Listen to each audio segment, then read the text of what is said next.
Hallelujah, praise the Lord. প্রভুর গৌরব হোক। শুভ সন্ধ্যা সকলকে, শালোম এবং খ্রিস্টীয় শুভেচ্ছা। বিশ্বাস করি আমরা প্রত্যেকে ভালো আছি, সুস্থ আছি এবং প্রভুর অনুগ্রহের মধ্যে আছি। আমরা বিশ্বাস করি গতকালকে প্রার্থনা এবং বিনতিতে তার অযাচিত ভালোবাসার মধ্যে আজকে সারাদিন পার করে এসে এই সন্ধ্যার সময় আবার তার পবিত্র তার আশীর্বাদ যাচনা করার জন্য উপস্থিত হয়েছি। আসুন প্রভুকে ধন্যবাদ এবং কৃতজ্ঞতা জানাই এবং আজকের এই উপাসনার জন্য তাকে আহ্বান করি। আমাদের মঙ্গলময় স্বর্গপিতা ঈশ্বর, আমরা তোমার পবিত্র নামে ধন্যবাদ করি, তোমার গৌরব করি। নাসরত যীশু খ্রিস্টের নামে পিতা তোমাকে ধন্যবাদ, কৃতজ্ঞতা জানাই। সমস্ত প্রশংসা সমস্ত তুমি আমাদেরকে তোমার থেকে প্রণাম করে তোমাকে ধন্যবাদ। যা কিছু বসে আছো সিংহাসনে যে আছো জগৎ বুদ্ধিপূর্বক ছেলে কেন তোমার অনুসরণ করতে আছে। আমাদের ঘুম, আমাদের বাহিরে যাওয়া এবং আমাদের ভেতরে তুমি তোমার নিয়ন্ত্রণে রেখেছো, তোমার ভালোবাসার চাদরে তোমাকে কৃতজ্ঞ ধন্যবাদ জানাই। এই সন্ধ্যার সময় প্রভু তোমার প্রেমের ঈশ্বর, রাজ ঈশ্বর, গৌরবের ঈশ্বর, তুমি এখানে সুন্দরভাবে আমাদের বসে তুমি সুযোগ দিয়েছে যেন তোমার ধন্যবাদ করি, তোমার প্রশংসা করি। তুমি গৌরবান্বিত হও, তুমি মহিমান্বিত হও, তুমি প্রশংসিত হও। প্রভু তুমি রাজ ঈশ্বর, গৌরবের ঈশ্বর, ঈশ্বর, তুমি প্রতাপের ঈশ্বর। প্রভু তুমি শান্তিকর্তা, মুক্তিদাতা, আরাধ্যকর্তা। আমাদের রাজা হও, তুমি আমাদের প্রভু হও, তুমি আমাদের পরম বন্ধু হও, তুমি আমাদের সাথী হও, তুমি আমাদের সান্ত্বনাকারী হও। যীশু খ্রিস্টের নামে তোমাকে বিনতি প্রার্থনা করি। কেননা প্রভু এমন কোথায় আছে যে সেখানে তুমি নাই, এমন কোন জায়গা আছে, গুপ্ত স্থান আছে যে সেখানে তুমি নাই। তাই তোমার উপস্থিতির মধ্যে দিয়ে আমরা বাস করি। আমরা তোমার উপস্থিতি স্বীকার করি এবং তা আমরা জীবনে গ্রহণ করি যীশু খ্রিস্টের নাম। ধন্য যিশু, ধন্য তোমার নাম। এই প্রার্থনা যিশু তোমার নামে করি, আমেন। আমরা একটা গান গাই এই সময়ে, আমি তোমার নাথ আছি চিরকাল। আমরা পুরো গানটা গাইবো না, প্রথম 3 এবং 4 পদ, 2, 3, 4। সময় স্বল্পতার জন্য আমরা একটু শর্ট করে নিচ্ছি,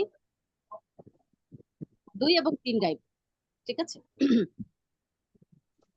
আমার সাথে সাথে আপনি চাইলে গাইতে পারেন, যদিও মাল্টিমিডিয়া মানে এই ইয়ার কারণে হয়তো বা সুরটা আগে পিছে হবে, কিন্তু আমরা একসাথে গাইবো, ঠিক আছে?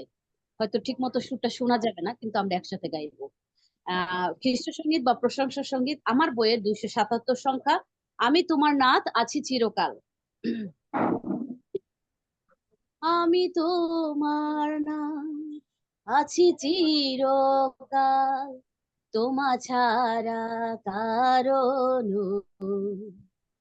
থাকি বিশ্বাসে তব সন্নিধান, বাসনায় নিয়ত আমায় লহ লহ লহ যিশু হে, ক্রুশের আরো সন্নিধান। দেহ আমার আমার আমার প্রভু হে, তব কুক্ষি দেশে স্থান। অনুগ্রহ তৈলে আমার অভিষিক্ত করোনা, তোমার পবিত্র পরিচর্যাতে থাকি যেন দিনরাত। আমায় লহ লহ লহ যিশু হে, ক্রুশের আরো নিধান।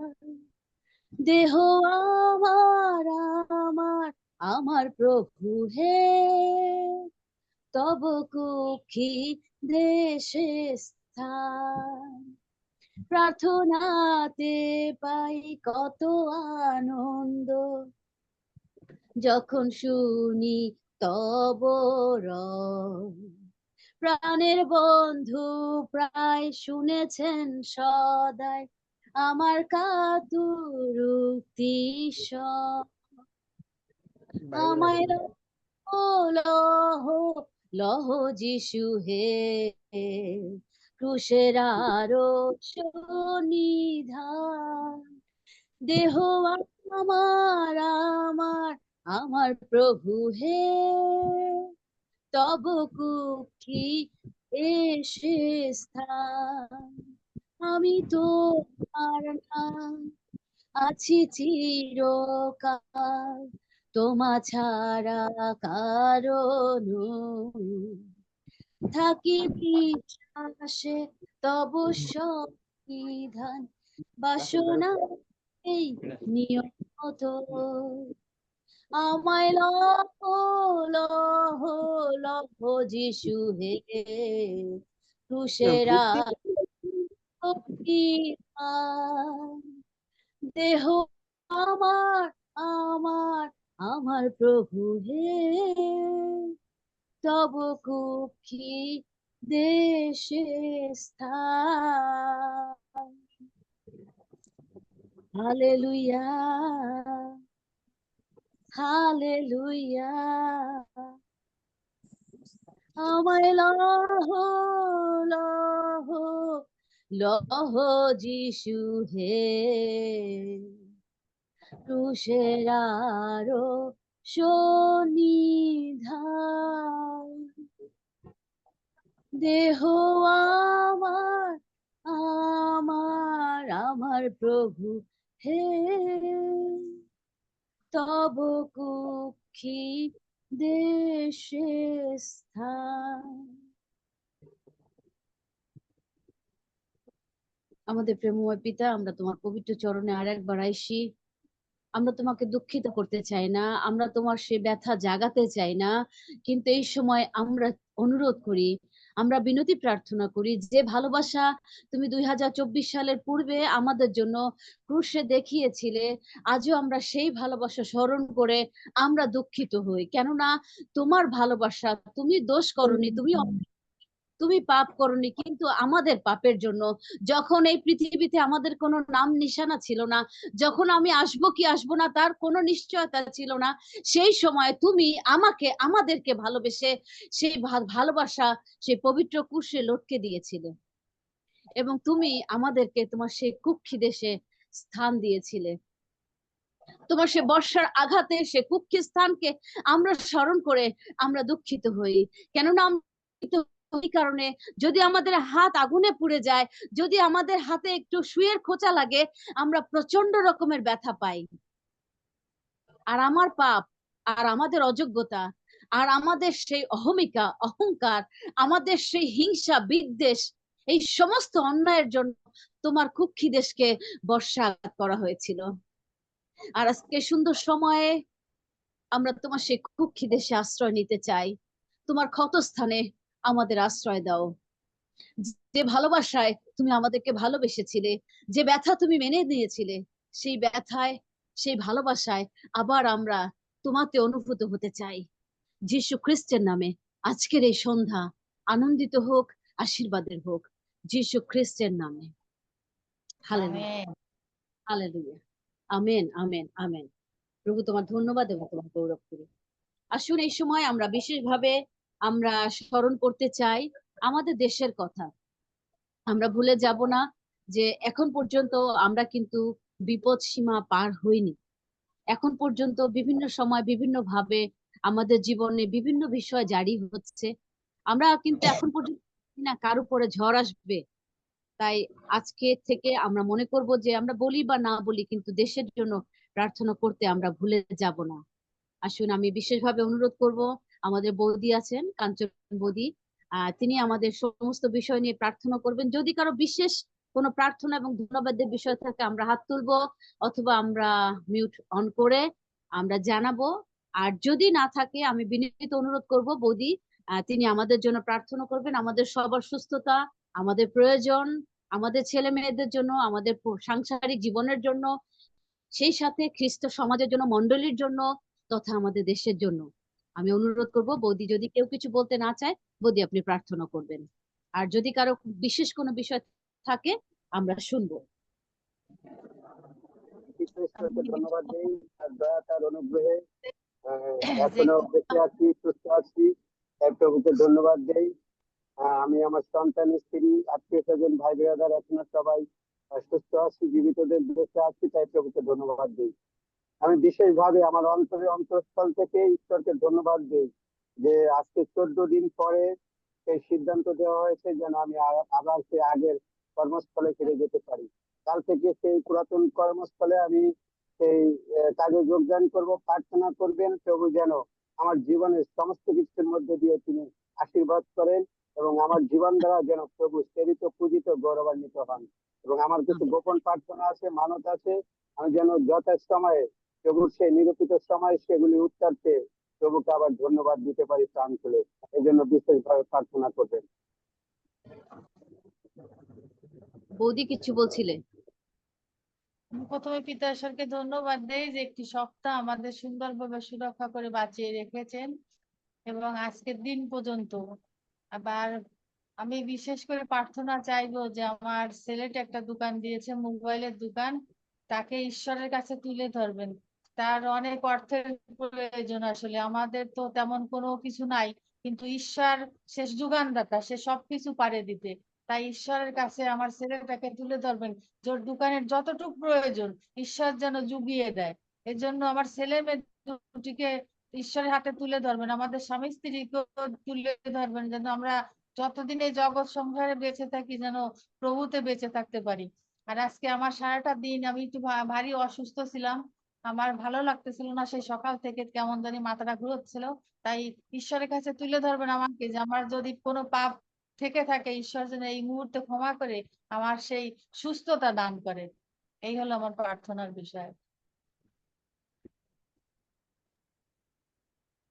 যখন আমাদের জীবনে অনুতপ্ততা আসে, অনুশোচনা আসে, আর যখন আমাদের হৃদয় দুঃখিত হয় আমাদের কোনো পাপ বা অন্যায়ের জন্য, প্রভু যীশু খ্রিস্ট তখন দুঃখিত হন, ব্যথিত হন, কারণ তিনি আমাদেরকে ক্ষমা করে দিয়েছেন।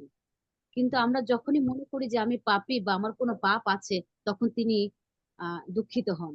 আমরা বিশ্বাস করি যে তিনি আমাদেরকে ক্ষমা করে দিয়েছেন। শারীরিক অসুস্থতা আসতেই পারে, থাকতেই পারে, কিন্তু তিনি প্রেমময়, তিনি আমাদেরকে ক্ষমা করে দিয়েছেন, আমরা বিশ্বাস করি। আর যদি কারো কোনো বিষয় না থাকে, আসুন আমরা বৌদির সঙ্গে প্রার্থনায় যাই। কাঞ্চন বৌদি আমাদের মুখসুর হয়ে প্রার্থনা করি। আসুন আমরা সবাই একসাথে প্রার্থনা করি ঈশ্বরের উদ্দেশ্যে। হে হালেলুয়া। চিরমঙ্গলময় স্বর্গীয় পিতা, স্বর্গের মহান ঈশ্বর, সমস্ত ধ্যান জ্ঞান, সমস্ত প্রশংসা, সমস্ত কৃতজ্ঞতা পাওয়ার একমাত্র যোগ্য ঈশ্বর তুমি প্রভু। তোমাকে নতমস্তকে প্রণাম করি, তোমাকে ধন্যবাদ দেই। প্রভু তুমি বসে আছো সিংহাসনে, চেয়ে আছো জগৎ প্রাণে। তুমি দেখেছো বুদ্ধিপূর্বক কেউ চলে কিনা, তোমার অন্বেষণকারী কেউ আছে কিনা। প্রভু আমরা পাপ করেছি তোমার বিরুদ্ধে, তোমার সাক্ষাতে আমরা তোমার সন্তান বলে যোগ্য নই। তুমি আমাদের সমস্ত পাপ অপরাধ ক্ষমা করো। ধন্য যিশু, হালেলুয়া। প্রভু তুমি অন্তর্যামিনী ঈশ্বর, প্রভু তোমাকে ধন্যবাদ দেই। আজকে আমরা যে কয়েকটি প্রাণ এখানে তোমার সামনে উপস্থিত হতে পেরেছি, এর জন্য তোমাকে ধন্যবাদ করি। তুমি আমাদের সবার প্রার্থনা, তুমি মনের আশা, মনের চিন্তা, মনের ভাবনা সবকিছুই তুমি জানো প্রভু। ও প্রভু তুমি আশীর্বাদ করো, তুমি আমাদের প্রভু। সে আমার স্বামী প্রার্থনায় চেয়েছে, সে 14 দিন পরে কালকে আবার পুরনো সেই অফিসে সে কাজ করতে যেতে পারবে। এর জন্য তোমাকে ধন্যবাদ জানাই, তোমার প্রশংসা করি, তোমার গুণকীর্তন করি। তুমি সমস্ত পাপ অপরাধ, তুমি আমাদের স্বামী স্ত্রী সমস্ত পাপ অপরাধ ক্ষমা করে তুমি আমার স্বামীকে আবার সেই সঠিক স্থানে তুমি পৌঁছে দিতে তুমি সাহায্য করেছো। এর জন্য তোমার কাছে প্রার্থনা করি প্রভু, তোমার কাছে প্রার্থনা করি সেই ওই দাদা বৌদির জন্য, তারা প্রার্থনা চেয়েছে তার ছেলের সেই দোকানের জন্য, সে মোবাইলের দোকান দিয়েছে। যা কিছু প্রয়োজন যিশু তুমি তাদের যুগিয়ে দিও, তার ছেলের যতটুকু প্রয়োজন সেটুকুই তুমি যুগে দিও। তুমি যদি চাও তার সেই এই দোকানকে বড় করতে পারো, তোমার আশীর্বাদে তার দোকানকে তুমি আশীর্বাদিত করো প্রভু। প্রভু আমরা যে কয়েকটি প্রাণ এখানে উপস্থিত আছি, আমরা যে ভাই বোন, আমাদের আত্মীয় স্বজন যা যেখানে আছে, সবাইকে তুমি সুস্থ শরীরে রাখো। আমাদের সন্তানদেরকে তুমি তোমার আশীর্বাদে, তোমার আশীর্বাদের হস্তে দ্বারা তুমি তাদেরকে বড় হতে তুমি সাহায্য করো, এবং তাদেরকে যেন আমাদের সন্তানরা তোমাকে চিনতে পারে, তোমাকে জানতে পারে। কারণ এখনো যে সন্তানরা তারা সেই বেশি মোবাইলের দিকে আসক্ত থাকে প্রভু। বিশেষ করে আমার সন্তান, সে মোবাইলে সেই অনেকক্ষণ বসে থাকতে চায় প্রভু।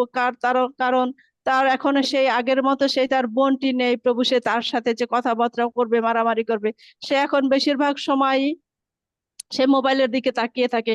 এরকম হয়তো অনেক ছেলে মেয়ে আছে প্রভু আমার সন্তানের মতো, যাদের সময় কাটে না হয়তো বা বই অথবা বাহিরে তাদের কোনো বন্ধু বান্ধব অতটা বেশি থাকে না, মোবাইলের দিকেই তারা বেশি সময় দেয়। প্রভু তুমি তাদের আশীর্বাদ করো এবং তোমাকে যেন চিনতে পারে, তোমার যেন বুঝতে পারে প্রভু। তোমার আশীর্বাদে তুমি তাদেরকে তুমি স্পর্শ করো, তারা যেন মোবাইল ছেড়ে তোমার দিকে আসক্ত হয়, সেই সাহায্য চাই প্রভু। তুমি আমাদের সবার কে তুমি সুস্থ শরীরে রাখো প্রভু। তোমার আশীর্বাদে সবার গৃহকে তুমি পরিপূর্ণ করো প্রভু দয়াময়। ও প্রভু, অনেকের অন্তরে অনেক প্রার্থনা থাকে, অনেক মনে কষ্ট থাকে, বেদনা থাকে, দুঃখ থাকে প্রভু, হতাশা থাকে, নিরাশা থাকে, সবকিছুই তুমি জানো প্রভু। তুমি অন্তর্যামিনী ঈশ্বর প্রভু, তুমি আমাদের বলার আগেই সবকিছু তুমি বুঝতে পারো প্রভু। ও প্রভু, আমরা কোথায় গিয়ে লুকাবো? যেখানে গিয়ে যাই না কেন প্রভু, সেখানে তুমি আছো। আমরা পাতালে গেলে সেখানে তুমি, জলে গেলে সেখানে তুমি, আকাশে গেলেও সেখানে তুমি, সবখানে তুমি বিরাজমান প্রভু। তুমি আমাদের অন্তর্যামিনী প্রভু। প্রভু তোমার কাছে সেই দেশের জন্য প্রার্থনা চাই প্রভু। তুমি দেশের যে পরিস্থিতি তা তুমি জানো। প্রতিটি এই বাংলাদেশের প্রতিটি প্রাণকে প্রভু তোমার হস্তে রাখে, কারণ আমরা কোথাও কেউ নিরাপদ নেই প্রভু। প্রভু তুমি যদি আমাদের সেই নিরাপদে রাখো প্রভু, তাহলে আমরা নিরাপদ ভাবে থাকতে পারি প্রভু। প্রভু এই দেশকে যারা পরিচালনা করে প্রভু, তাদেরকে সঠিক চিন্তাধারা তুমি তাদেরকে দাও প্রভু। তারা যেন তোমার খ্রিস্টের আদর্শে প্রভু তারা যেন পরিচালিত হয় প্রভু। তুমি সেই তোমার খ্রিস্টের সন্তানদেরকে এখানে উঠায় নিয়ে এসো প্রভু। তুমি পারো না এমন কোনো কাজ নাই, তুমি সবকিছু করতে পারো প্রভু। এখনই সেই সঠিক সময়ে প্রভু এই দেশের জন্য সেই খ্রিস্টের সন্তানরা সেই এই এই দেশ পরিচালনার দায়িত্বে এগিয়ে আসতে পারে, এই সাহায্য তুমি চাই তোমার কাছে প্রভু। তুমি দয়া করো, করুণা করো প্রভু, তুমি সাহায্য করো। এই বর্ণার্থদের জন্য তোমার কাছে প্রার্থনা চাই প্রভু, তুমি তাদের আশীর্বাদ করো। কত শিশু বাচ্চা সেই অসুস্থ আছে, হসপিটালে ভর্তি আছে। এখনো সেই যে বৃষ্টির সময় সেই এখন অনেক ডেঙ্গুর প্রকোপ বেড়ে গেছে প্রভু। তুমি আমাদের সবাইকে তুমি আশীর্বাদ করো, এই অসুস্থতাকে তুমি আমাদের রক্ষা করো প্রভু। এই দেশের প্রতিটি প্রাণকে তোমার হস্তে রাখি, তথা আমরা যে প্রার্থনায় বসেছি প্রভু, আমাদের গৃহের সবাইকে তুমি সুস্থ শরীরে রাখো, তোমার আশীর্বাদে তুমি আশীর্বাদিত করো প্রভু। আমাদের মনের কথা অনেক সময় আমরা বলতে পারি না প্রভু, কিন্তু তুমি সবকিছুই জানো। অন্তর্যামিনী ঈশ্বর, তোমাকে কোনো কিছু না বললেও তুমি বুঝতে পারো প্রভু। এজন্য তোমাকে ধন্যবাদ করি, তোমার প্রশংসা করি, তোমার গুণকীর্তন করি। ও প্রভু, তুমি স্বর্গের মহান ঈশ্বর। তুমি আমাদের জন্য সেই কত কষ্ট করেছো, আমাদের জন্য তোমার শরীরের প্রতিটি রক্ত বিন্দুকে তুমি ঝরিয়েছো প্রভু, আমাদের পাপের নিমিত্ত। তুমি আমাদের সমস্ত পাপ অপরাধ ক্ষমা করো প্রভু। আমরা বারবার ভুল করি প্রভু, আমরা তোমার থেকে দূরে সরে যাই, আমরা ভাবে পাপ করি, চিন্তায় ভাবনায় প্রভু, চলাফেরায় কথাবার্তায় তুমি আমাদের সমস্ত পাপ অপরাধ ক্ষমা করো। তুমি নিজের গুণে তোমার ওই ক্রুশীয় রক্ত দ্বারা তুমি আমাদের সমস্ত পাপ অপরাধ ক্ষমা করো। তুমি আমাদের সাহায্য করো প্রভু, তুমি দয়া করো, আশীর্বাদ করো। এই প্রার্থনা চাই, তুমি আমার ক্ষুদ্র প্রার্থনা তুমি শ্রবণ ও গ্রাহ্য করো। আমেন। আমেন। আমি এই সময় দাদাকে অনুরোধ করব পরবর্তী অংশটুকু তিনি নেবেন। যদি আমাকে স্পষ্টভাবে শুনে থাকেন, কেউ একজন বলুন হালেলুয়া। হালেলুয়া। হালেলুয়া। আসুন আমরা হালেলুয়া। আরেকটিবার আমাদের দেহ আত্মা মন একত্রিত করি। আসুন আমরা কিছু সময়ের জন্য আমরা প্রভুর কাছে সমর্পিত হই। আসুন আমরা সমস্ত সাংসারিক, জাগতিক, অর্থনৈতিক, শারীরিক সমস্ত বিষয়ে ভুলে গিয়ে আরেকটিবার তার সান্নিধ্য যাচনা করি। হৃদয়ে এসো আমাদের মাঝে, পূর্ণ হতে চাই আজকে তোমার শক্তিতে।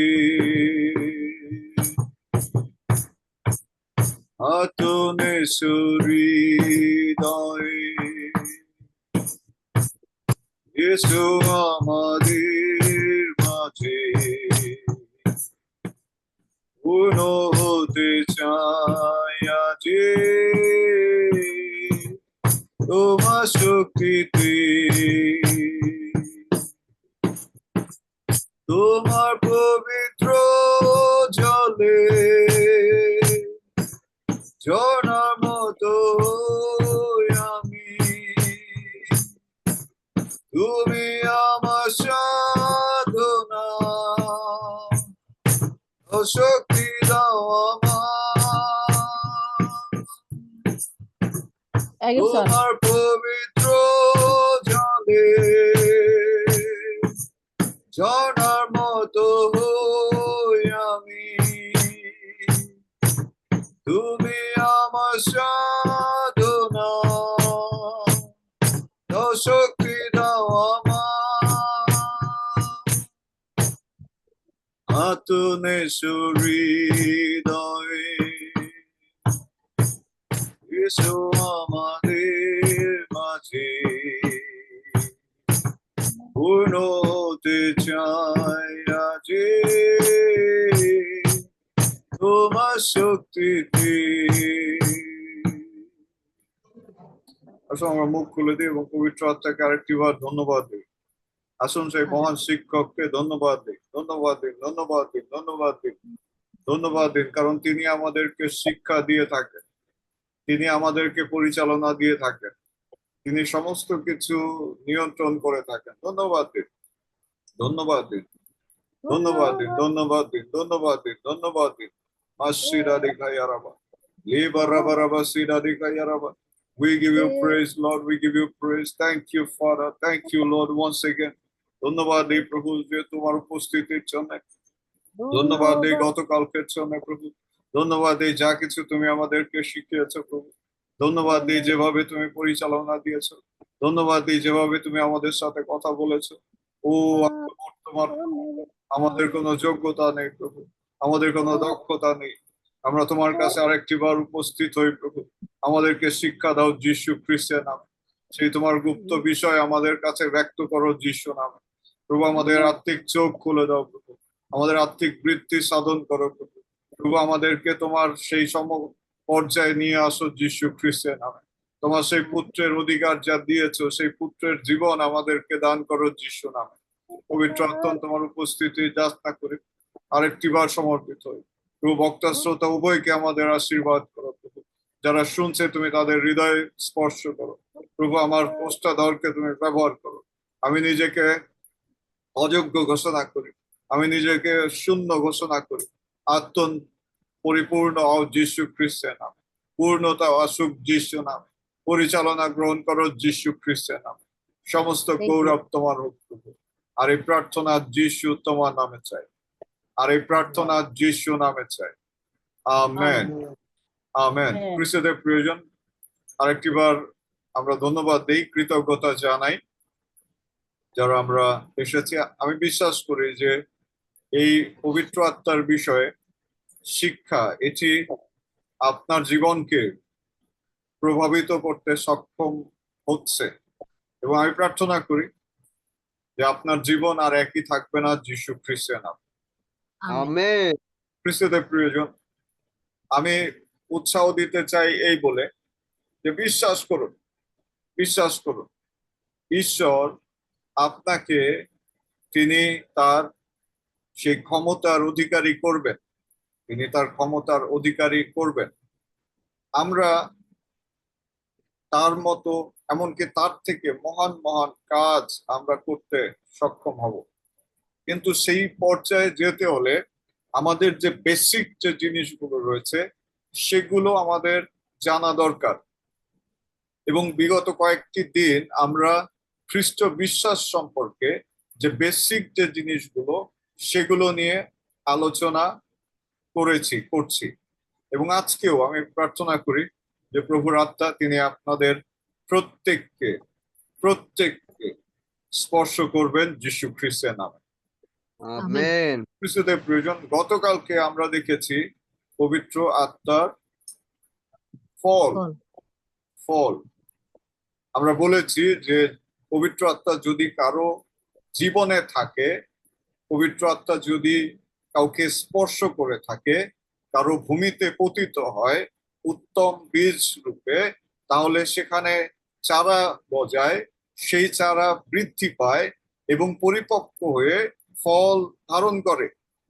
আর যার জীবনে পবিত্র আত্মা ছিল বা এসেছে, যদি সেই বীজ অঙ্কুরোদ্গম হয়, যদি সেই চারা বৃদ্ধি পায়, যদি সেটি উর্বর ভূমি পায়, তাহলে সেই ফল আমরা দেখতে পাবো।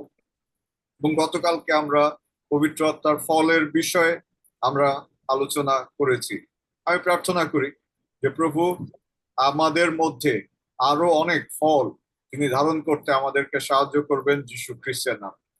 আমি বিশ্বাস করি খ্রিস্টদের প্রিয়জন যে আপনি নিশ্চয়ই আপনার জীবনে কোন ফল রয়েছে, কি রয়েছে, বা কোন পর্যায়ে কোন স্তরে আপনি রয়েছেন সেটি আপনি ইতিমধ্যে উপলব্ধি করতে পারছেন। হয়তো আপনারা প্রথম স্টেজে আছেন, দ্বিতীয় বা তৃতীয় বা চতুর্থ বা পঞ্চম যে স্টেজেই থাকুন না কেন, প্রভু আপনাকে উত্তর বৃদ্ধি দান করবেন যীশু খ্রিস্টের নামে। খ্রিস্টদের প্রিয়জন, আজকে আমরা যেটি দেখতে চাই আর সেটি হচ্ছে পবিত্র আত্মার দান বা উপহার। সেটি দেখার আগে আমরা একটু রিভিউ করতে চাই। আর গতকালকে আমরা দেখেছি ফ্রুট অফ দ্য স্পিরিট এবং আমরা পাঠ করেছি গালাতীয় 5 অধ্যায় 22 থেকে 23 পদ। আর সেখানে ক্রম পর্যায় অনুযায়ী যে ফলগুলো দেখা যায় তার মধ্যে প্রেম বা love, joy, peace, long suffering, kindness, godliness, faithfulness, gentleness and self control। এটি হচ্ছে প্রথম স্তর বা প্রথম তলা আত্মিক যে উপরে ওঠার যে তালাগুলো ধাপগুলো রয়েছে, এটি হচ্ছে প্রথম স্টেয়ারকেস বা প্রথম সিঁড়ি। আজকে আমরা যেখানে আলোচনা করব সেটি হচ্ছে আত্মিক উন্নতির দ্বিতীয় সিঁড়ি। আর সেটি হচ্ছে পবিত্র আত্মার উপহার বা দান। উপহার বা দান এটি বিনামূল্যে। এটি আসে তখনই যখন সন্তোষজনক হয়। আমরা দেখেছি যে আত্মার ফলের ভিতরে সর্বোচ্চ হচ্ছে নিজেকে নিয়ন্ত্রণ করা, সেলফ কন্ট্রোল। তো যখন একজন ব্যক্তি নিজেকে নিয়ন্ত্রণ করতে পারে, ঠিক তখনই ঈশ্বর সেই পুরস্কার হিসেবে তাকে কিছু বিষয়ে পুরস্কৃত করেন। আর সেগুলোকে আত্মার দান বা আত্মার উপহার বা গিফট অফ দ্য স্পিরিট নামে বাইবেলে পরিচিত। প্রথম করিন্থীয় 12 অধ্যায় 1 থেকে 11 পদ। প্রথম করিন্থীয় 12 অধ্যায় 1 থেকে 11 পদ যদি কেউ পেয়ে থাকেন আমাদের সকলের উদ্দেশ্যে পাঠ করতে পারে। প্রথম করিন্থীয়, জি, প্রথম করিন্থীয় 12 অধ্যায় 1 থেকে 11 পদ। পবিত্র আত্মার বিবিধ অনুগ্রহ দান।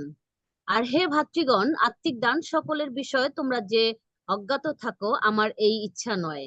তোমরা জানো যখন তোমরা পরজাতীয় ছিলে তখন যেমন চালিত হইতে তেমনি অবাক প্রতিমাগণের দিকেই চালিত হইতে। এই জন্য আমি তোমাদেরকে জানাইতেছি যে ঈশ্বরের আত্মায় কথা কহিলে কেহ বলে না যিশু সাব্যস্ত, এবং পবিত্র আত্মার আবেশ ব্যতিরেকে কেহ বলিতে পারে না প্রভু যিশু। অনুগ্রহ দান নানা প্রকার কিন্তু আত্মা এক, এবং পরিচর্যা নানা প্রকার কিন্তু প্রভু এক, এবং ক্রিয়া সাধক গুণ নানা প্রকার কিন্তু ঈশ্বর এক। তিনি সকলের মধ্যে সকল ক্রিয়া সাধন কর্তা। কিন্তু প্রত্যেক জনকে হিতের জন্য তাহার আবির্ভাব দত্ত হয়। কারণ একজনকে সেই আত্মা দ্বারা প্রজ্ঞার বাক্য দত্ত হয়, আর একজনকে সেই আত্মা অনুসারে জ্ঞানের বাক্য, আর একজনকে সেই আত্মাতে বিশ্বাস, আর একজনকে সেই একই আত্মাতে আরোগ্য সাধনের নানা অনুগ্রহ দান, আর আরেকজনকে পরাক্রম কার্য সাধক গুণ, আর একজনকে ভাববানী, আর একজনকে আত্মাদিগকে চিনিয়া লইবার শক্তি, আর একজনকে নানাবিধ ভাষা কহিবার শক্তি, এবং আর একজনকে বিশেষ বিশেষ ভাষায় অর্থ কহিবার শক্তি দত্ত হয়। কিন্তু এই সকল কর্ম সেই একমাত্র আত্মা সাধন করেন। তিনি সবিশেষ বিভাগ করিয়া যাহাকে যাহা দিতে বাসনা করেন তাহাকেই তাহা দেন। প্রভু আশীর্বাদ করুন তার বাক্যের মধ্য দিয়ে। আমেন। সো পৌল এখানে যে গুরুত্বপূর্ণ কথাটি বলছে সেটি হচ্ছে তিনি বলছেন যে আমার ইচ্ছা এই নয় যে তোমরা সকলে এই বিষয়ে অজ্ঞ থাকো। বলছে, হে ভাতৃগণ, আত্মিক দান সকলের বিষয়ে তোমরা যে অজ্ঞাত থাকো আমার এই ইচ্ছা নয়। তো আত্মিক জ্ঞানের বিষয়ে ঈশ্বর চান যাতে আমরা জ্ঞানবান হই, আমরা সেটি জানি। দেখুন, সৎ জ্ঞানদায়ক বৃক্ষের ফল আমরা খেয়েছিলাম এদনে যাতে আমরা জ্ঞানবান হতে পারি। কিন্তু শয়তান এমনই শয়তান এত বড় শয়তান যে সেই জ্ঞানদায়ক ফল খাওয়ানোর পরে আমাদেরকে সে আবারও মূর্খ করে রাখতে চায়। আমি প্রার্থনা করি যা কিছু আমাদেরকে ঈশ্বরীয় জ্ঞানে আসতে দেয় না, প্রভু সেই সমস্ত বিষয় আমাদের কাছ থেকে দূর করবেন যীশু খ্রিস্টের নামে। আমেন। খ্রিস্টদের প্রিয়জন, এই জায়গায় যদি আপনি দেখেন এখানে যে দানগুলোর কথা বলা আছে, বলছে অনুগ্রহ দান বা অনুগ্রহের উপহার নানা প্রকার। প্রথমে আমাদেরকে বুঝতে হবে যে এইগুলো অনুগ্রহের মধ্যে দিয়ে আসে, এটা অর্জন করা যায় না। আমি প্রার্থনা করি প্রভু আমাদেরকে তিনি তার বিশেষ অনুগ্রহশালী করবেন যীশু খ্রিস্টের নামে। আমেন। এটা অনুগ্রহের উপহার, এটি আপনি অর্জন করতে পারবেন না। নাম্বার ওয়ান, এটা আপনাকে ধরে নিতে হবে যে এটা ঈশ্বর থেকে আসে। অর্থাৎ একজন ব্যক্তি যখন আত্মার ফলে ফলবান হয় এবং শেষ স্টেজ যেটা আমরা দেখেছি প্রথম সিঁড়ির সেই সবচেয়ে উপরের ধাপ, সেলফ কন্ট্রোল যখন তার চলে আসে, যখন সে নিজেকে নিয়ন্ত্রণ করতে পারে, যখন সে নিজের উপরে কর্তৃত্ব করতে পারে, ঠিক তখনই ঈশ্বর অনুগ্রহপূর্বক এই দানগুলো যুক্ত করেন। এবং এই দানগুলোর মধ্যে রয়েছে প্রথমে সেটা হচ্ছে ওয়ার্ড অফ নলেজ বা বাক্যের জ্ঞান। আমাদের কাছে বাক্য রয়েছে, এই বাক্যের ভিতরে জ্ঞান রয়েছে। জ্ঞান কি? What is knowledge? আমরা যদি পাঠ্যপুস্তকের বর্ণনা দেখি, বলছে knowledge is a acquired information. জ্ঞান হচ্ছে সংগ্রহিত তথ্য। অর্থাৎ একজন ব্যক্তি যখন স্কুলে যায় তখন দেশ সম্পর্কে, সমাজ সম্পর্কে, পরিবেশ সম্পর্কে, বিজ্ঞান সম্পর্কে যে তথ্য সে গ্রহণ করে সেগুলো হচ্ছে জ্ঞান। সো জ্ঞান হচ্ছে তথ্য সংগ্রহ। আজকে বহির্বিশ্বে কি হচ্ছে, দেশে কি হচ্ছে, সামগ্রিক যখন আমরা তথ্য সংগ্রহ করি, এই জন্য প্রতিদিন আমরা দেখি যে কেউ আছে খবরের কাগজ পড়ে বা টিভি দেখে বা রেডিও দেখে। কেন? কারণ তারা তথ্য সংগ্রহ করতে চায়, তথ্য লাভ করতে চায়, যার ফলে সেই জ্ঞান তারা লাভ করতে চায়। সো নলেজ বা জ্ঞান হচ্ছে অ্যাকোয়ার্ড ইনফরমেশন বা সংগ্রহিত তথ্য। স্কুল কলেজে যখন আমরা সন্তানদেরকে পাঠাই, তারা এই তথ্য সংগ্রহ করে, তাদেরকে তথ্য দেয়া হয়। কতে কলা হয়, খতে খরগোশ হয়, গরু একটি গৃহপালিত প্রাণী, এটা একটা তথ্য। হিতোপদেশ 18 অধ্যায় 15 পদ যদি আমরা দেখি, হিতোপদেশ 18 অধ্যায় 15 পদ বলছে, বুদ্ধিমানের চিত্ত জ্ঞান উপার্জন করে এবং জ্ঞানবানদের কর্ণ জ্ঞানের সন্ধান করে। সো প্রত্যেকেরই উচিত এই তথ্য সংগ্রহ করা। সো যদি আমরা আসি যে বাক্যের জ্ঞান কি, what is the word of knowledge? Word of knowledge হচ্ছে বাক্যে যে সমস্ত, প্রভুর বাক্যে যে সমস্ত তথ্য রয়েছে সেগুলোকে ধারণ করা, সেগুলোকে খোঁজা। আমরা নর্মালি আমাদের ছোটবেলায় অনেক তথ্য দেয়া হয়ে থাকে। যেমন আমাদের খুব পরিচিত একটা তথ্য আছে যে যিশু 5টা রুটি 2টি মাছ দিয়ে 5,000 লোককে খাইয়েছিলেন। This is a knowledge, this is a information. আমাদের অনেক নলেজ আছে, আমরা জানি যে দাউদ গলিয়তকে হত্যা করেছিলেন। This is the information, knowledge. এটা কোথা থেকে? বাইবেল থেকে। সো বলছে যারা বুদ্ধিমান তারা জ্ঞান উপার্জন করে এবং জ্ঞানবানদের কর্ণ জ্ঞানের সন্ধান করে। যদি আপনি বুদ্ধিমান হতে চান, যদি আপনি জ্ঞানবান হতে চান, তাহলে অবশ্যই বাইবেলের জ্ঞান আপনার থাকতে হবে। হিতোপদেশ 24 অধ্যায় 3 থেকে 7 পদ, যদি কেউ পেয়ে থাকেন পাঠ করতে পারেন। হিতোপদেশ 24 অধ্যায় 3 থেকে 7 পদ। পড়ছি। প্রজ্ঞা দ্বারা গৃহ নির্মিত হয়, আর বুদ্ধি দ্বারা তাহা স্থিরীকৃত হয়। জ্ঞান দ্বারা কুঠরি সকল পরিপূর্ণ হয়, বহুমূল্য ও মনোরম্য সমস্ত দ্রব্য। জ্ঞানবান লোক বলবান, বিদ্বান পরাক্রমে বৃদ্ধি পায়। বলছে প্রজ্ঞা দ্বারা গৃহ নির্মিত হয়, প্রজ্ঞা দ্বারা গৃহ নির্মিত হয়, আর বুদ্ধি বা জ্ঞান দ্বারা তা স্থিরীকৃত হয়। আপনার ঘর, আপনার সংসার, আপনার ব্যবসা, আপনার চাকুরি, সেটি স্থির হবে যদি আপনি বুদ্ধি বা জ্ঞান প্রয়োগ করেন। বুদ্ধি বা জ্ঞান প্রয়োগ করেন। বাক্য বলছে যে জ্ঞান দ্বারা কুঠরি সকল পরিপূর্ণ হয়, বহুমূল্য ও মনোরম সমস্ত দ্রব্যে। সুতরাং জ্ঞান, জ্ঞান মানে হচ্ছে, আমি আগেই বলেছি, ইনফরমেশন। যত আপনি ইনফরমেশন নেবেন, সন্তান কিভাবে লালন পালন করব, স্বামীর সাথে বা স্ত্রীর সাথে আমরা কিভাবে, এই সমস্ত তথ্য যখন থাকবে, এই জন্য ম্যারেজ কাউন্সিলিং গুরুত্বপূর্ণ, এই জন্য তথ্য গুরুত্বপূর্ণ, কাউন্সিলিং গুরুত্বপূর্ণ। তো যখন এটা থাকবে, বাক্যের জ্ঞান যখন থাকবে, তখন বাক্য বলছে যে আমাদের গৃহ, আমাদের মণ্ডলী, আমাদের সমাজ স্থিরীকৃত হবে এবং সেখানে বহুমূল্য মনোরম সমস্ত দ্রব্যে কুঠরিগুলো পরিপূর্ণ হবে। তো ঈশ্বরের জ্ঞান ছাড়া, ঈশ্বরের বাক্যের জ্ঞান ছাড়া আমাদের জীবন সুসজ্জিত হয় না। অনেকের বাড়িতে বাইবেল আছে এবং যদি দেখা যায় যে বাইবেলের উপরে ধুলো পড়ে যায়, বাইবেল খুলে তারা দেখেও না বাইবেলে কি লেখা আছে, সেখানে কে লিখেছে, কি লিখেছে আমরা জানি না। আমি প্রার্থনা করি যে আমাদের জীবন পরিবর্তিত হবে যীশু খ্রিস্টের নামে। আমেন। সো এই বাইবেলের জ্ঞান আমাদের প্রয়োজন। দ্বিতীয় যে বিষয়টি আমরা দেখি গিফট হিসেবে, সেটা ওয়ার্ড অফ উইজডম বা প্রজ্ঞার বাক্য। প্রজ্ঞা কি? জ্ঞান এবং প্রজ্ঞা কি? উইজডম, উইজডম, হ্যাঁ, ঈশ্বরীয় জ্ঞান, প্রজ্ঞা না, প্রজ্ঞা, প্রজ্ঞা ঈশ্বরীয় জ্ঞান না। ঈশ্বরীয় জ্ঞান মধ্যে ঈশ্বর সম্পর্কে ইনফরমেশন। প্রজ্ঞা হচ্ছে, প্রজ্ঞা হচ্ছে অ্যাপ্লাইড নলেজ। মানে এটাকে যদি আমি বাংলায় বলি, সেটি হচ্ছে যে জ্ঞান, অর্থাৎ প্রয়োগকৃত জ্ঞান।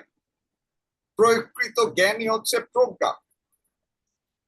আমি আরেকটু সহজভাবে বলতে চাই যে মনে করেন আপনি কোন স্কুলে গিয়ে কিভাবে কেক বানাতে হয় সেটা শিখলেন।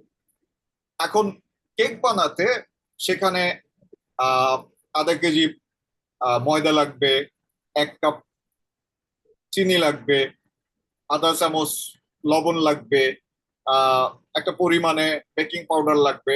এগুলো যখন আপনি খাতা কলমে শিখছেন, সেটা হচ্ছে আপনার জ্ঞান। আপনি সেই ইনফরমেশন গুলো নিলেন এবং সেখানে লেখা থাকতে পারে যে এইগুলো এইভাবে মিশাতে হবে, এইটুকু পানি দিয়ে মিশানোর পরে তারপরে ওভেনে 30 মিনিট রাখতে হবে।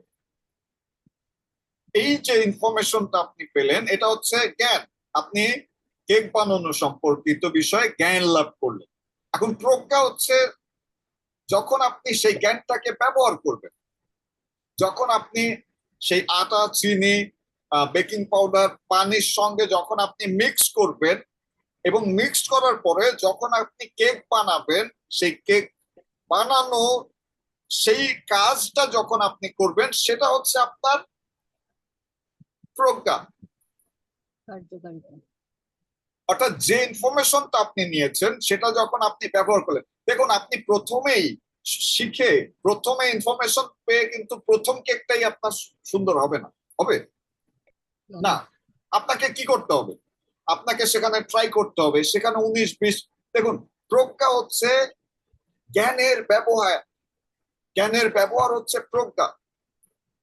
অন্যদিকে যদি আমি বলি যে কনস্ট্রাকশন ইঞ্জিনিয়ারিং যখন ছাত্ররা পড়তে যায়, তারা শিখে যে কত বালিতে কয় ব্যাগ সিমেন্ট লাগবে, কত কত আয়তনে কয় টন রড লাগবে, এগুলো তারা শিখে, স্কেচ করা শিখে, তারা বিভিন্ন ল্যান্ডস্কেপিং শিখে।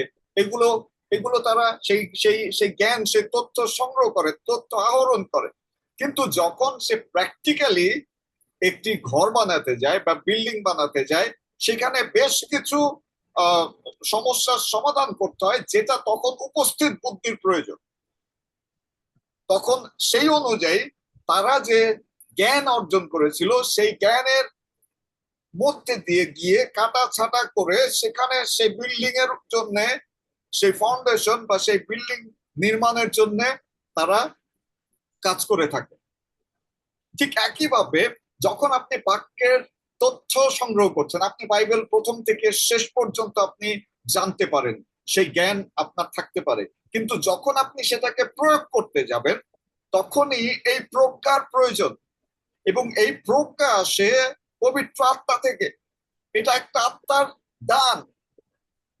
আপনি দেখবেন দই সকলে বানাতে পারে, কিন্তু সবার দই এক হয় না। সবার দই খাওয়া যায়? কেউ কেউ আছে মিষ্টি বানায়, মিষ্টি তো সবাই বানায়, কিন্তু দেখবেন যে অমুকের মিষ্টিটা বিশেষ ভালো। কেন? কারণ সে যা শিখেছে এবং সে যেভাবে করে, সেটা একটা প্রজ্ঞার বিষয়। সে একটা স্কিল লাভ করেছে এবং এটা ঐশ্বরিক। This is spiritual. আমি প্রার্থনা করি প্রভু আমাদের বোঝার ক্ষমতা দিবেন যীশু খ্রিস্টের নামে। সো যখন আপনি আত্মার চালিত হন, আত্মার অধীনে থাকেন, বাক্যের জ্ঞানের পাশাপাশি ঈশ্বর আপনাকে বাক্যের প্রজ্ঞা প্রদান করে থাকেন। অর্থাৎ কোন সময় কোন বাক্য কিভাবে ব্যবহার করবেন এবং বাক্যের ভিতরে কিভাবে আপনি প্রবেশ করবেন, সেই বুদ্ধি, সেই ক্ষমতা প্রভুর আত্মা দিয়ে থাকেন। প্রভু তিনি দিয়ে থাকেন। আমি প্রার্থনা করি প্রভু আমাদের প্রত্যেককে সেই তালন্ত তিনি দিবেন যীশু খ্রিস্টের নামে। তৃতীয় যেটা, সেটা হচ্ছে বিশ্বাস। তৃতীয় যেটা আত্মার যে দান, সেটি হচ্ছে বিশ্বাস। রোমিও 10:17 পদ। রোমিও 10:17 পদ কেউ যদি পেয়ে থাকেন পাঠ করতে পারেন। রোমিও কত দাদা? 10:17 পদ।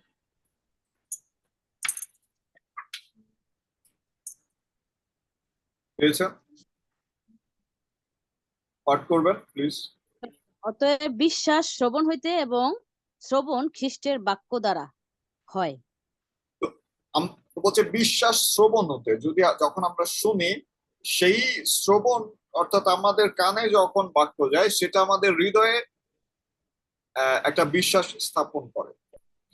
বিশ্বাসের বিষয়টা অনেকে আমরা বলি যে আপনি কি যিশুকে বিশ্বাস করেন? হ্যাঁ, যিশুকে বিশ্বাস করি, কিন্তু আমরা তার ভিতরে সেই ফিলিংস দেখি না।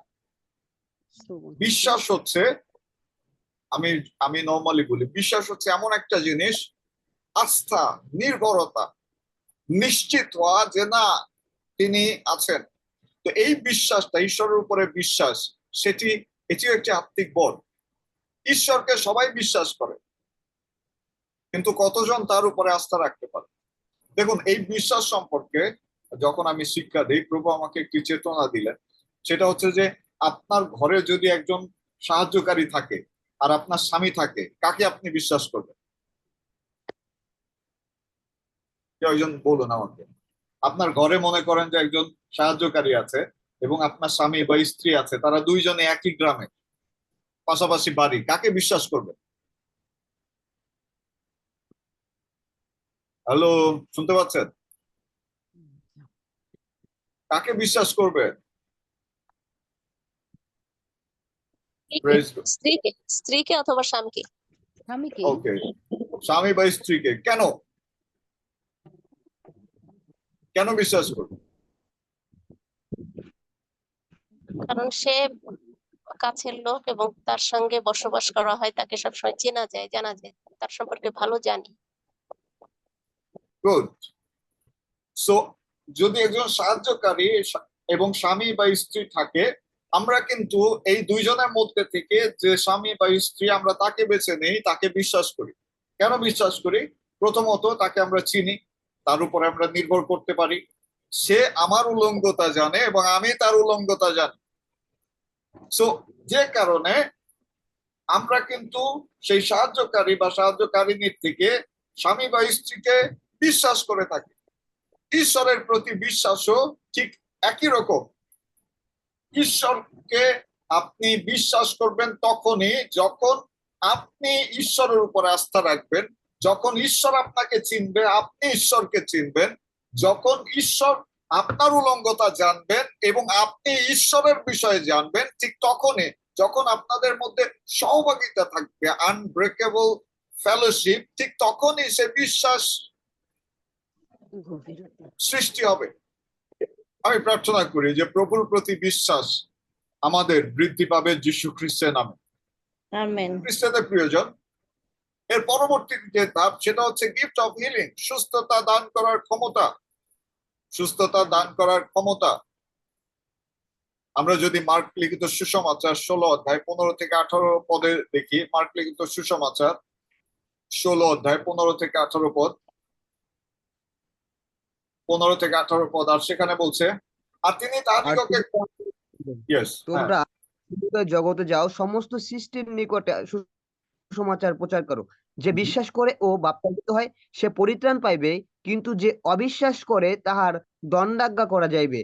আর যাহারা বিশ্বাস করে এই চিহ্নগুলি তাহাদের অনুবর্তী হইবে, তাহারা আমার নামে ভূত ছাড়াইবে, তাহারা নূতন নূতন ভাষায় কথা কহিবে, তাহারা সর্প তুলিবে এবং প্রাণনাশক কিছু পান করিলেও তাহাতে কোনো মতে তাহাদের হানি হইবে না। তাহারা পীড়িতদের উপর হস্তার্পণ করিবে আর তাহারা সুস্থ হইবে। আমেন। আমেন। তো এখানে বলছে যে আর যাহারা বিশ্বাস করে, অর্থাৎ যখন আপনি বিশ্বাস করছেন ঠিক তার উপরে এই চিহ্নগুলো আসবে। প্রথম প্রথম কি হতো, যখন প্রার্থনা করতে যেতাম তখন শয়তান কানে কানে বলতো যে তোর প্রার্থনা কি ঈশ্বর শুনবে নাকি, তোর প্রার্থনায় কি সুস্থ হবে নাকি।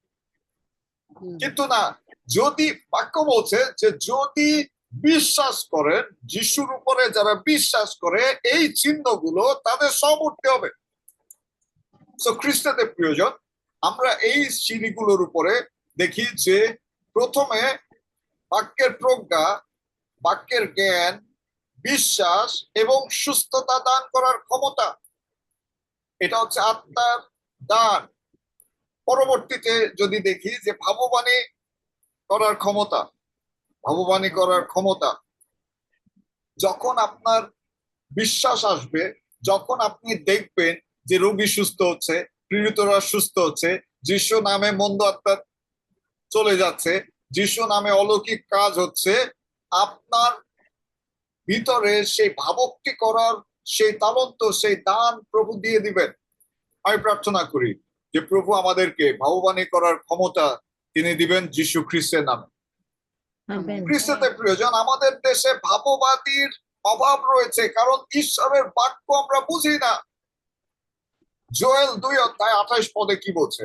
জোয়েল 2 অধ্যায় 28 পদ দেখুন। জোয়েল পুস্তক 2 অধ্যায় 28 পদ। আর সেখানে বলছে, যদি কেউ পেয়ে থাকেন পাঠ করতে পারেন, বলছে আর তৎপরে এইরূপ ঘটিবে, আমি মর্ত্য মার্তের উপরে আমার আত্মা সেচন করিব, তাহাতে তোমাদের পুত্র কন্যাগণ কি বলিবে? ভাববাণী বলিবে, তোমাদের প্রাচীনেরা স্বপ্ন দেখিবে, তোমাদের যুবকেরা দর্শন পাইবে। খ্রিস্টদের প্রিয়জন, ঈশ্বরের আত্মা যখন সেচিত হবে, বাক্য বলছে যে আমাদের পুত্র অর্থাৎ আমাদের ছেলে মেয়ে উভয়ই ভাববাণী বলবে, আমাদের প্রাচীনেরা স্বপ্ন দেখবে, আমাদের যুবকেরা দর্শন পাইবে। আমি প্রার্থনা করি যারা আমরা যুবক আছি, প্রভু আমাদেরকে এই তালন্তে তিনি ভূষিত করবেন যীশু খ্রিস্টের নামে।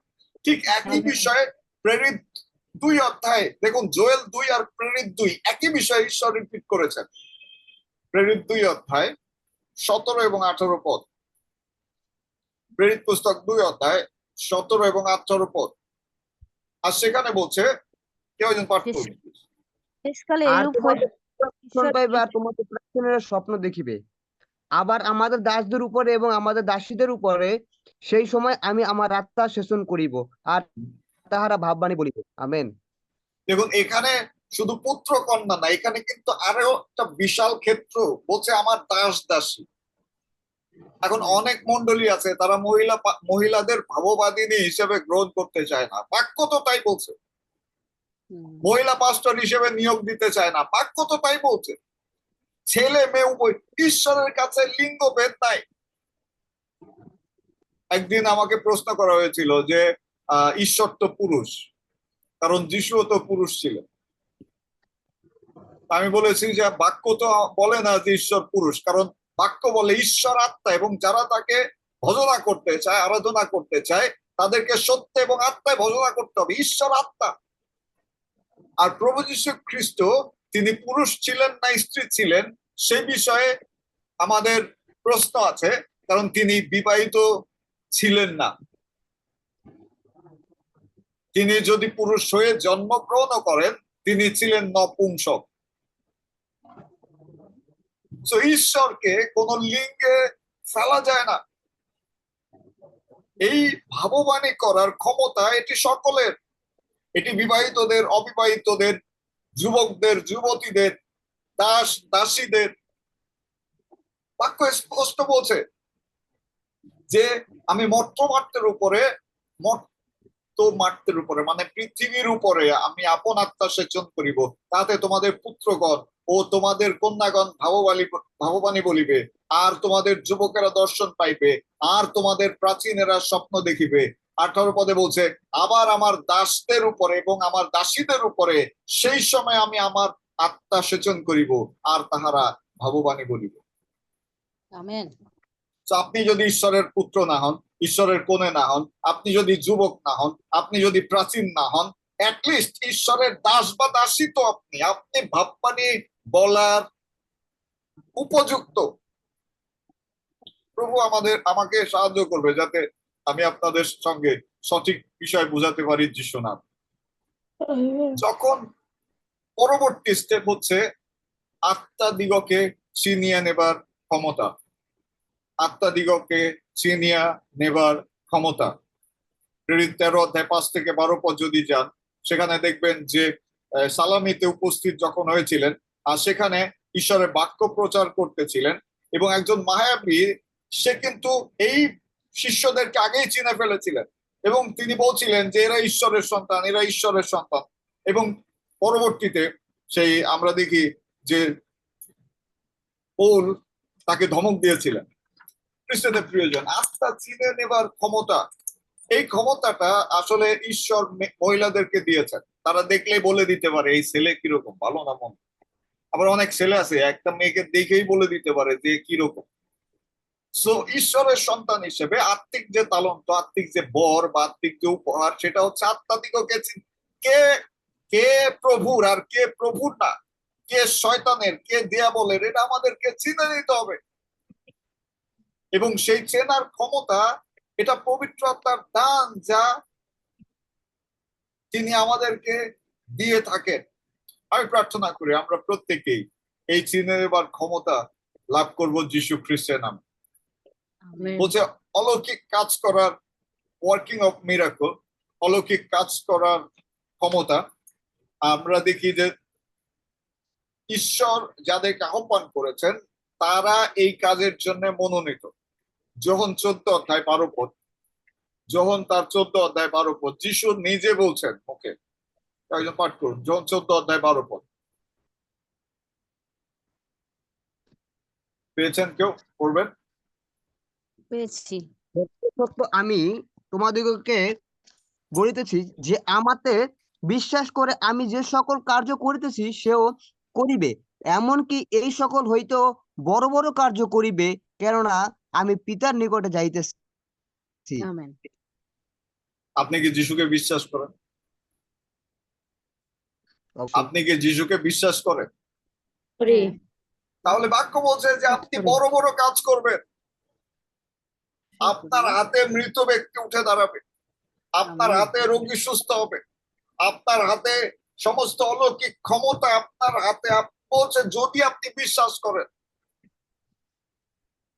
যদি আপনি সেই স্বামী স্ত্রীর মতো বিশ্বাস করেন, যদি তার সঙ্গে সহভাগিতা থাকে, যদি তার সঙ্গে সম্পর্ক থাকে, যদি তিনি আপনাতে আস্থা রাখতে পারেন এবং আপনি তাতে আস্থা রাখতে পারেন, তাহলে এই চিহ্নগুলো হবে। এটা যিশুর কথা, আমার কথা না। সো আমি যিশুকে বিশ্বাস করি কিনা তার প্রমাণ আমাকে দেখাতে হবে, এবং আমি দেখাতে পারবো সেটি অলৌকিক কাজের মধ্যে দিয়ে। Praise the Lord. Hallelujah, hallelujah. Hallelujah. যোহন যদি দেখেন 21 অধ্যায়, যোহন 21 অধ্যায় 25 পদ, আর সেখানে বলছে, কেউ একজন পাঠ করুন please। আমার কাছে আছে, আমি পাঠ করতে পারি, কিন্তু আমি সে আপনারা করুন। 21:25। জি যোহন, জি, যোহন একই যিশু আরো অনেক কর্ম করিয়াছিলেন, সেই সকল যদি এক এক করিয়া লেখা যায়, তবে আমার বোধ হয় লিখিতে লিখিতে এত গ্রন্থ হইয়া উঠিত যে জগতেও তাহা ধরিত না। শুনুন, এই ব্যক্তি বলছে যে তার থেকে আরো মহান মহান কাজ করতে পারবো। আমরা কি করছি? যিশু যা করেছেন, বাক্য বলছে, এখানে বলছে যে লিখিতে লিখিতে এত গ্রন্থ হয়ে উঠতো যে জগতে এই পৃথিবীতে ধরতো না। সুতরাং যিশু যা করেছেন, আমরা বাইবেলে যতটুকু দেখি তার মধ্যে যিশু সীমিত নয়, সীমাবদ্ধ নয়। যিশু আরো অনেক কাজ করেছেন যেগুলো সংকলন হয় নাই, এবং তিনি নিজে বলেছেন যে তিনি যা করছেন তার থেকে আরো মহৎ মহৎ কাজ আমরা করতে পারবো যদি আমরা বিশ্বাস করি। আমি প্রার্থনা করি যে প্রভু আমাদের বিশ্বাসকে বৃদ্ধি দান করবেন যীশু খ্রিস্টের নামে। আমেন। যখন আমাদের লেভেল এই পর্যায়ে আসবে, ঠিক তখনই আমরা পরভাষায় বা স্পিকিং টাং আমরা করতে সক্ষম হব। স্পিকিং টাং বা পরভাষা এই ট্রান্সলেশনটি যদিও করা হয়েছে, কিন্তু স্পিকিং টাং এটা হচ্ছে যে জিহ্বা আওড়ানো শব্দ, যেটাকে গ্রিক শব্দে বলছে গ্লোসালালিয়া। গ্লোসালালিয়া। দেখুন, এই পরভাষার যদি শিক্ষা দিতে হয়, এটা অনেক সময় লাগবে। আমি খুব সংক্ষেপে বলতে চাই যে জিহ্বা আওড়ানো শব্দ বা গ্লোসালালিয়া, এটা হচ্ছে একটা আত্মচিৎকার, আত্মনাদ, যা ভিতর থেকে আসে। রেবাসিনাডি খাইয়ারাবা, লের রেবাসিডোডো কইয়ারাবা, মারা তুমাসিডাডি খাইয়ারাবা, এটা ভিতর থেকে আসে। এইটার যে অভিজ্ঞতা আমি বলেছি, যে আমি প্রার্থনা করছিলাম যে প্রভু এই পরভাষায় প্রার্থনা করার জন্য তুমি আমাকে সাহায্য করো। আমি দেখেছি, অনেকের কাছে শুনেছি যে তারা লিখে শিখে মুখস্থ করে তারপরে বলে। আমি সেভাবে চাচ্ছিলাম। আমি বলছিলাম যে যদি থেকে থাকে তাহলে আমাকে দাও। আর সত্যিকারে একদিন হঠাৎ করে, মানে আমার যখন জ্ঞান ফিরে, তখন আমি দেখি যে আমার পাশে অনেকেই প্রার্থনা করছে। পরবর্তীতে আমি জিজ্ঞাসা করি, আর তারা বলে যে মাঝরাতে আমি প্রার্থনা করছিলাম চিৎকার করে করে, এবং আমি পরভাষায় কথা বলছিলাম। কি বলছিলাম আমি জানি না, কিন্তু আমার রুমে যারা ছিলেন তারা এসেছিলেন এবং আমার সঙ্গে যুক্ত হয়েছিলেন। আর সেই মাঝরাতে যখন আমি যখন সেন্সে আসি, আমি কি বলছিলাম আমি সেটাও জানি না। আমি শুধু পরবর্তীতে যেটা আমি শুধু দেখতে পেয়েছি যে আমি এমন কিছু বলছি, আমার ভিতর থেকে এমন শব্দ বেরোচ্ছে যেগুলো অপরিচিত, এবং তারপর থেকে আমি প্রার্থনা করতে থাকি যে প্রভু আমাকে দাও, আমাকে দাও। আর প্রভু পরে সেই ভাষা আমার হৃদয়ে স্থায়ীভাবে স্থাপন করে। আমি প্রার্থনা করি এখানে যারা পরভাষায় এখনো বাপ্তিস্ম প্রাপ্ত হন নাই, প্রভুর আত্মা আপনাদেরকে সেই স্তরে নিয়ে আসবে যীশু খ্রিস্টের নামে। এই গ্লোসালালিয়া, এটি হচ্ছে জিহ্বা আওড়ানো শব্দ। জিহ্বা আওড়ানো শব্দ। এই গ্লোসালালিয়া কিন্তু অন্য ধর্মে চালিত আছে। হিন্দুরা উলুধ্বনি দেয়, দেখবেন এরা কিন্তু গ্লোসালালিয়া করে। মুসলিমরাও কিন্তু উলুধ্বনি দেয়, এদেরও কিন্তু গ্লোসালালিয়া আছে। কিন্তু আমরা খ্রিস্টিয়ানরা, যাদের আমাদের পবিত্র আত্মার যে দানটি, সেটি সম্পর্কে আমরা অজ্ঞ, এই কারণে আমরা শক্তিহীন। আমি প্রার্থনা করি যে প্রভু আমাদেরকে এই পরভাষায় প্রার্থনা, আত্মায় প্রার্থনা করার ক্ষমতা তিনি দিবেন যীশু খ্রিস্টের নামে। দেখুন, শব্দে আপনি প্রার্থনা হয়তো 20-25 মিনিট করতে পারবেন, কিন্তু আত্মায় যদি প্রার্থনা করেন আপনি ঘন্টার পর ঘন্টা আপনি প্রার্থনা করতে পারবেন। আমি প্রার্থনা করি প্রভু আমাদেরকে এই অনুগ্রহ দান দিবেন যীশু খ্রিস্টের নামে। এই দ্বিতীয় স্টেজের সর্বোচ্চ সেটা হচ্ছে এই গ্লোসালালিয়াকে ট্রান্সলেশন করার ক্ষমতা, বড় ভাষাকে ট্রান্সলেশন করার ক্ষমতা। পৃথিবীতে প্রায় 6000 ভাষা প্রচলিত রয়েছে। আত্মা যখন কথা বলছে, আত্মা যখন প্রার্থনা করছে, আত্মা যখন আকুতি করছে, ঈশ্বরের আত্মার আরেকটি ক্ষমতা যে তাকে ট্রান্সলেট করে দেয়, ইন্টারপ্রিট করে দেয়া। তো সেটি আমরা দেখতে পাই বাইবেলে যে তারা ইন্টারপ্রিট করে দিতেন। যখন একজন পরভাষায় কথা বলতেন, সেই ব্যক্তি বা তার পাশে আরেকজন থাকতেন যে সেগুলোকে ট্রান্সলেশন করে দিতেন। আমি প্রার্থনা করি প্রভু আমাদের এই আত্মিক বলগুলো দিয়ে তিনি আশীর্বাদ করবেন যীশু খ্রিস্টের নামে। এরপরে আমরা দেখি যে যখন আমরা এই লেভেলে চলে আসব, ঠিক তখন ঈশ্বর আমাদেরকে এক একটি অফিস নির্ধারণ করে দিবে, এক একটা মিনিস্ট্রি আমাদের নির্ধারণ করে দিবেন। আর সেটি ইফিসীয় 4:11 পদ। কেউ একজন পাঠ করুন, ইফিসীয় 4:11 পদ।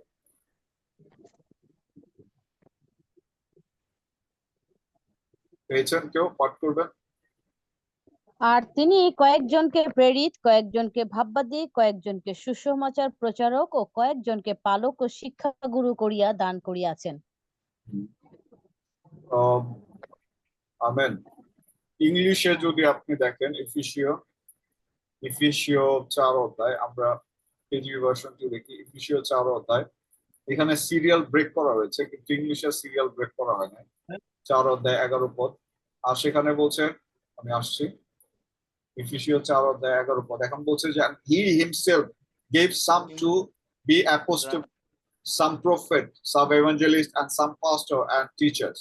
So এখানে আমরা যদি দেখি যে আত্মিক যে আহ্বান, যে মিনিস্ট্রির প্রথম স্তর হচ্ছে টিচার, বাক্যের শিক্ষক।